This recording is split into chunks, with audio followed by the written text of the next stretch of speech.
চিনে বাদাম আর সাদা তিল ব্যবহার করে আমি সমস্ত রকম শীতের সবজি দিয়ে আজ রেসিপিটি শেয়ার করব।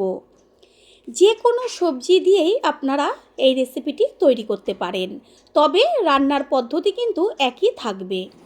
নমস্কার বন্ধুরা, শ্বশুরবৌমা রান্নাঘর অ্যান্ড ব্লগ চ্যানেলে সকলকে স্বাগত। কি করে তৈরি করব রেসিপিটি সেটাই দেখে নেওয়া যাক। আগের থেকে আমি সবজিগুলো কেটে রেখেছি, যেমন সিম, আলু, বেগুন, ব্রোকলি, বিনস, গাজর, বিট, ওলকপি, কুমড়ো। এইখানে আপনারা আপনাদের পছন্দ মতো সবজিও আরও অ্যাড করে নিতে পারেন, যেমন ফুলকপি কিছুটা বড় বড় করে কেটে দিতে পারেন, বাঁধাকপি। এগুলোকে আমি জল দিয়ে ভালো করে ধুয়ে তারপরে রেখেছি। এবার গ্যাসের ওভেনে কড়াইটা বসিয়ে কড়াইটা প্রথমে গরম করে নেব। আর কড়াই গরম হলে গ্যাসের ফ্লেম একদম লো করে এর মধ্যে দিয়ে দিয়েছি সাদা তিল আর চিনে বাদাম। এইখানে আমি 3 চা চামচ সাদা তিল আর বেশ কতগুলো চিনে বাদাম দিয়েছি। গ্যাসের ফ্লেম লো করে এগুলোকে একসাথে ভেজে নেব। চিনে বাদাম আর সাদা তিল এইভাবে যদি আগে ভেজে নিয়ে তারপরে মশলাটা করা হয়, এত দারুণ একটা গন্ধ আসে যেটা নাকি নাকে যাওয়া মাত্রই কিন্তু খিদে পেয়ে যাবে। আর ভাত, রুটি, লুচি, পরোটা সমস্ত কিছুর সাথেই এই রেসিপিটা লাগবে দুর্দান্ত। দেখাই যাচ্ছে যে এগুলো বেশ লাল হয়ে গেছে। গ্যাস অফ করে দিয়ে নামিয়ে নেব। এটা একটা প্লেটের মধ্যে রেখে ঠান্ডা করে তারপরে পেস্ট করে নেব। আর এইদিকে ওই কড়াইটাই বসিয়ে তাতে দিয়ে দিয়েছি সর্ষের তেল। তেলটা ভালোভাবে গরম হয়ে গেলে এর মধ্যে দেব 5 ফোড়ন আর গোটা শুকনো লঙ্কা। ফোড়নটাকে ভালো করে ভেজে নেব।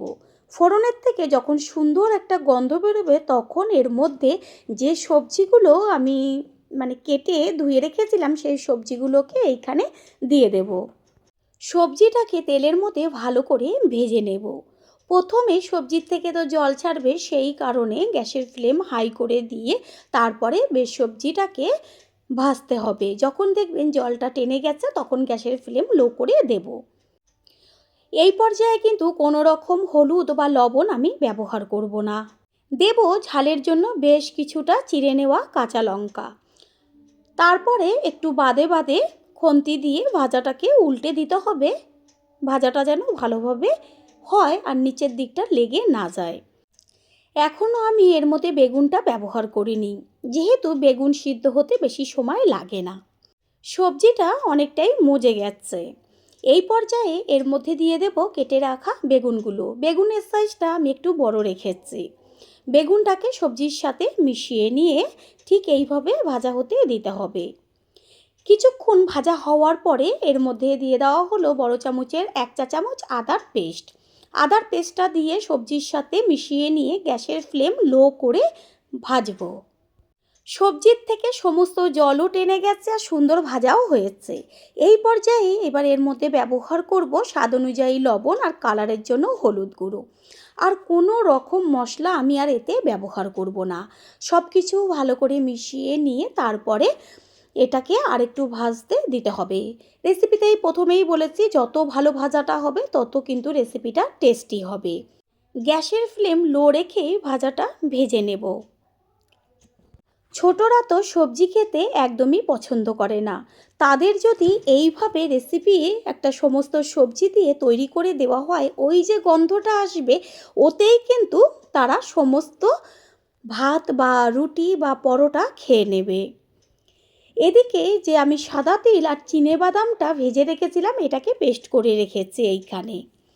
এবার এই যে ভাজাটা হয়ে গেছে এর মধ্যে ওই পেস্টটাকে দিয়ে দেবো। আর পেস্টটা কিন্তু একদম সম্পূর্ণ মিহি করবেন না। দেখাই যাচ্ছে যে বাদামটা বেশ আধখানা আধখানা রয়েছে, এরকম পর্যায়ে পেস্টটা করতে হবে। আর এই মশলাটা কড়াইতে দেওয়া মাত্রই এত সুন্দর একটা গন্ধ বেরোবে। মিক্সিং জারটা ধুয়ে সামান্য একটু জল দিয়ে দেব। জল কিন্তু বেশি একদম দেবেন না, কারণ ভাজাতেই সবজিটা প্রায় 70% মতন সিদ্ধ হয়ে গেছে। আর যে মশলাটা দেওয়া হলো এতে সম্পূর্ণ সবজিটা সিদ্ধ হয়ে যাবে। গ্যাসের ফ্লেম লো করে একটা ঢাকনা চাপা দিয়ে দেব কিছুক্ষণের জন্য। পুরনো বন্ধুদের সবসময় আমাদের পাশে এইভাবে ভালোবেসে সাপোর্ট করার জন্য অনেক অনেক ভালোবাসা। 4-5 মিনিট বাদে ফিরে এসে কড়াইয়ের ঢাকনাটা সরিয়ে দিয়ে তারপর খুন্তি দিয়ে একটু ওপর নিচ করে দেব। সমস্ত সবজি সিদ্ধ হয়ে গেছে। এই পর্যায়ে এর মধ্যে দিয়ে দেব বেশ কিছুটা পরিমাণ ছোট্ট ছোট্ট করে টুকরো করে কেটে নেওয়া টমেটো। টমেটো মজে আসতে তো বেশি সময় লাগে না, সবজির সাথে মিশিয়ে নিয়ে একটুখানির জন্য ঢেকে দিলেই একদম সুন্দরভাবে হয়ে যাবে। প্রথমবার যারা আমাদের চ্যানেল ভিজিট করছেন তাদের আন্তরিক শুভেচ্ছা ও অনেক ভালোবাসা। আমাদের রেসিপিগুলো যদি ভালো লেগে থাকে সাবস্ক্রাইব করে দেওয়ার অনুরোধ রইল ও পাশে থাকা বেল আইকনে ক্লিক করলে পরবর্তী ভিডিওগুলো সবার আগে আপনাদের কাছে পৌঁছে যাবে।